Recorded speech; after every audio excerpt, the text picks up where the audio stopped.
All right, I don't even know if I'm going to post this video because I'm just going to try this. I'm so tired of the up and down of my weight loss. I think I've caught on to some really good things, but basically I'm at a point now where I'm like, we're on week 15, 16. I'm ready for some serious results. So I'm going to go for this law of attraction thing. There's so many successful stories. I see evidence of it in my life, and I'm really like going for gold, and I'm really going to go all in and just trust it and really try it. So I've been practicing it for the past week now, and I've been saying affirmations in the morning, saying affirmations at night, doing all of the research, trying things out, diving deep into it. And I have noticed some differences in my eating habits. And the big kind of indicator for me is that I've noticed moments where I'm just like, I just don't want it. And every time I've actually lost weight, I just didn't want the food. So I know that's the key there somewhere. So I'm hoping that this is the law of attraction thing. And in the past, whenever I have lost weight, it's the law of attraction in action. It just wasn't conscious, or I didn't have like a full grasp on it. So I have noticed some success in the past week, changes in my choice of foods, what I want, when I want to eat. So I'm going to keep practicing it, keep going at it.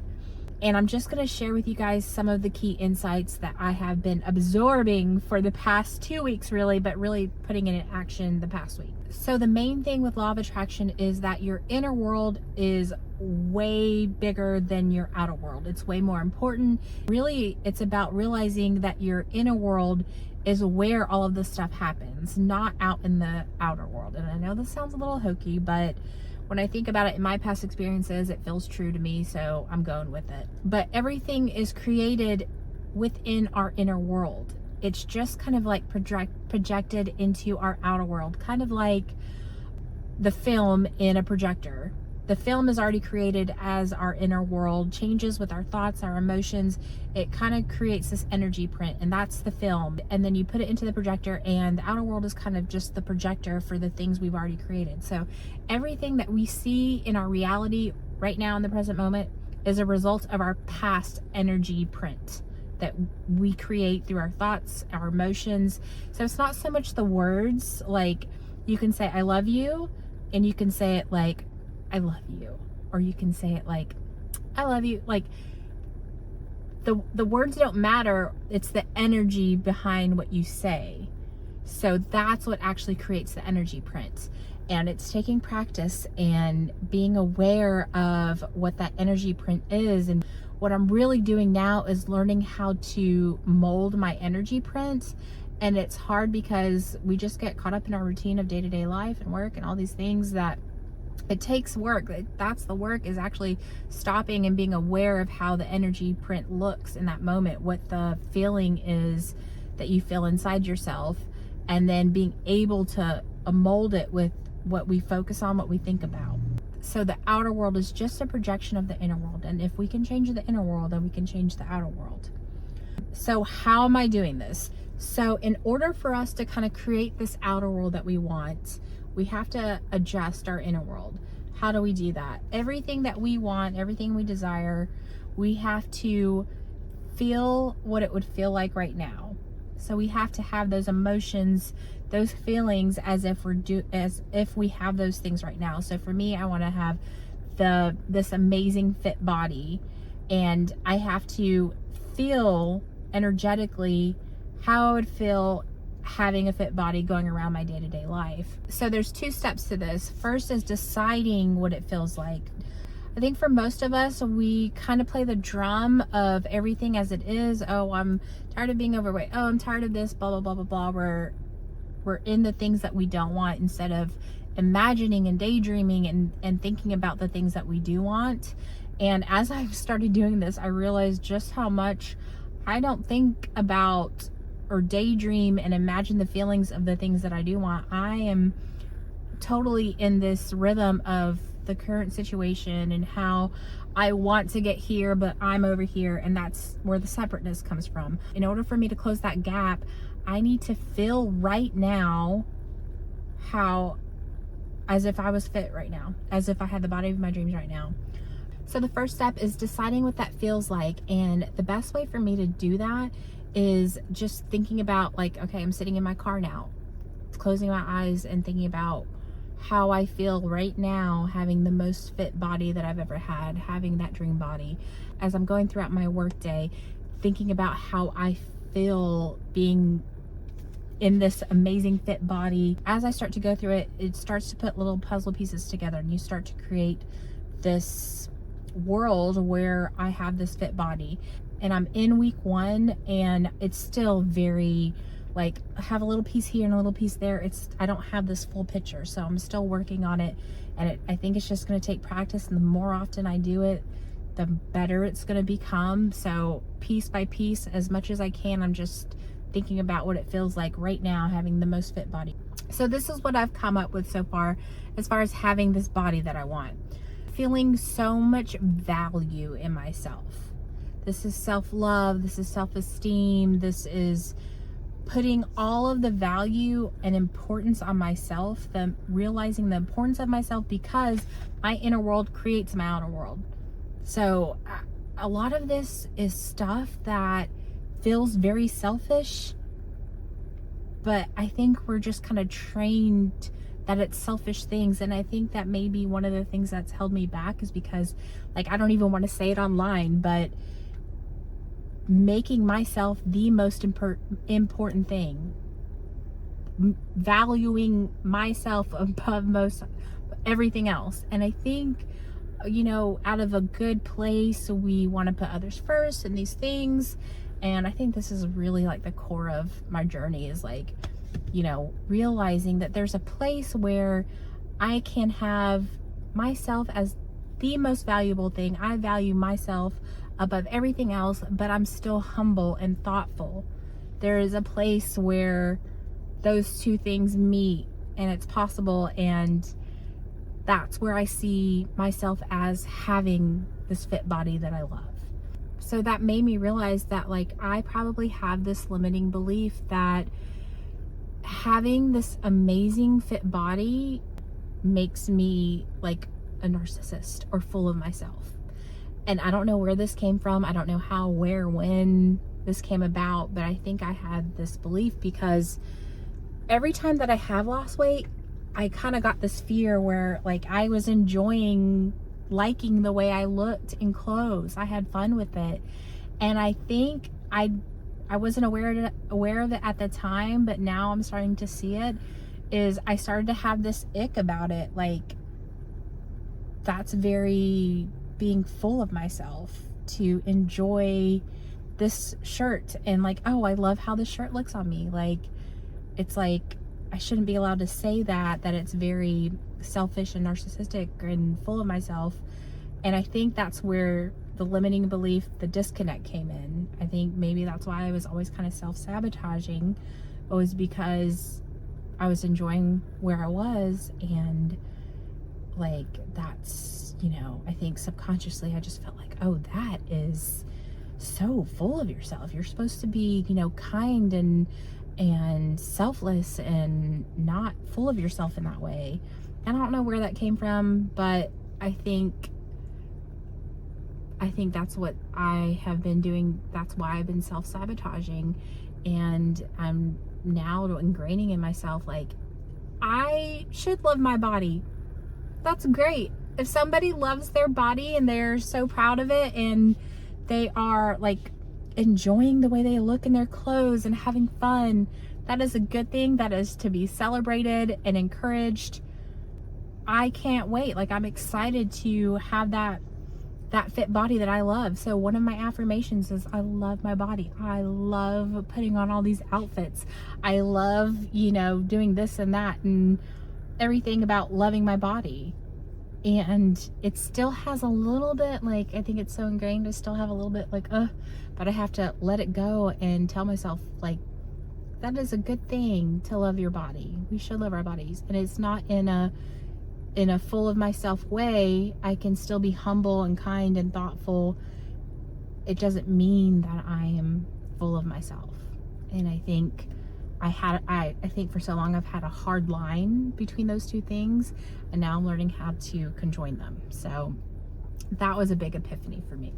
Another thing, as far as deciding what it feels like to be in this fit body, is that I care only what I think, how well I'm doing, how well I think I'm doing.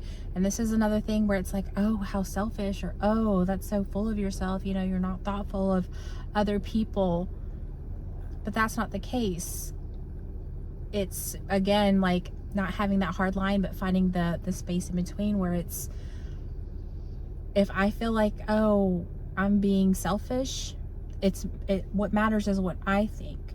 So if I'm being kind or XYZ, not what I think someone else is thinking, because then I'm being controlled and powered by what I think other people are thinking. So only thinking about what I think of things. And I know that sounds selfish, but that's where it comes into play, where we are holding ourselves in the most highest value. I am the most important thing, because what I think matters most. If I feel good about my workout this morning, like, did I push myself? This is what matters to me. Did I push myself past what I thought I could do? Yep. Okay, then I did a good job. Not, oh, someone's gonna think that's not a lot of weight or XYZ. But what do I think about it? I think I did pretty good, because I wanted to stop. I didn't even want to do this, and I pushed past that. How well I think I'm doing. And it's not selfish at all. So that's where I'm at. Like, bridging that gap between being selfish and putting myself up first, and that middle ground of, yeah, that's a good thing, because if I feel like I should, you know, donate money somewhere and I feel good about it, it's what matters is what I feel. So anyway, not to get off on a rampage, but it, you know, to me, that's really what it's about. It's not about selfishness. Actually, it is about selfishness. We should put ourselves first, but it doesn't mean you have to be like full of yourself in a bad way where you hurt other people. So I think that's the distinction. And then the last thing that I have for like what it feels like being in this, my fit body that I absolutely love, is like kindness and thoughtfulness, because that's something that's important to me. That's what matters to me, is being kind and good and compassionate and having empathy for other people.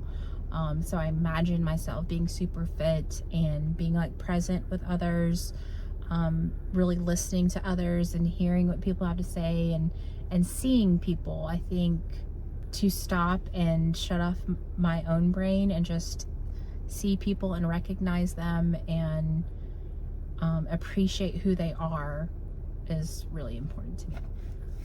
So the first part is really deciding what that looks like, how it feels going about day-to-day life, whether you're getting up in the kitchen, whether you're sitting at the sink doing dishes, or you're putting something away, what it feels like, how your body moves, how you carry yourself in that moment. And one of those things for me is feeling very feminine and petite. I remember this one time, one of the smallest I ever got. I remember just feeling like so feminine and petite. Of course, I was in like these cute clothes that I picked out that I loved, and just feeling super feminine. So first part is deciding what all of that feels like for each person, for me, for you. And then the second step is just to feel it right now and feel gratitude right now. So making a list of all the things that you're grateful for.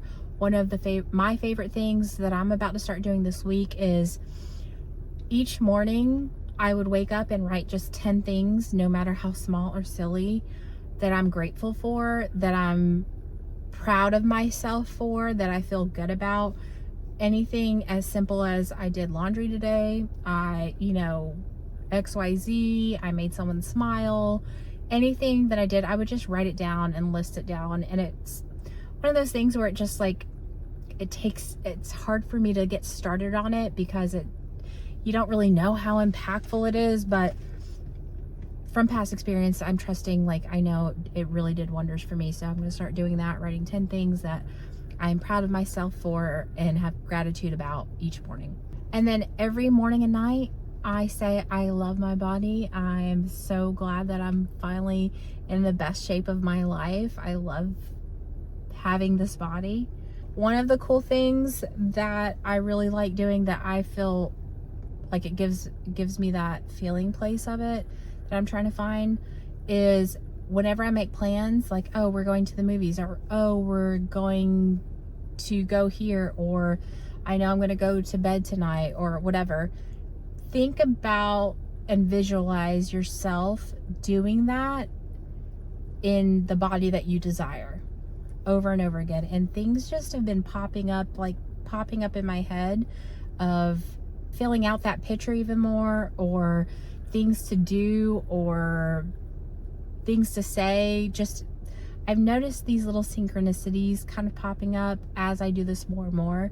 But that's one of my favorite ones, is when you have future plans, to imagine yourself as a fit person doing that, because it makes it easier, because it kind of bridges the gap between future and now. So that kind of makes it more like in the now. Yeah, and so those are my big tips that I've really taken away from all my research and stuff this week. I've noticed things changing. So yeah, I'm gonna keep going with this, because every time I've lost weight, it was like I just didn't want the food. And I think as I'm starting to shift and mold my energy into something different, I'm starting to just kind of not want food at certain times. It's not anywhere near where I want it to be, but I am noticing changes. So I'm going to keep going with it, and we'll see. Oh, by the way, too, I have been toggling between 182 and 184. So my weight has actually gone up, toggling back and forth, but I think I'm still in the process of changing my energy. So I'm going to give it a little time and stay consistent with focusing on the daydreaming and feeling as if I have the body I want right now, because that's the key thing. So playing with it, and yeah. Okay, thank you guys for listening. I'll see you next time.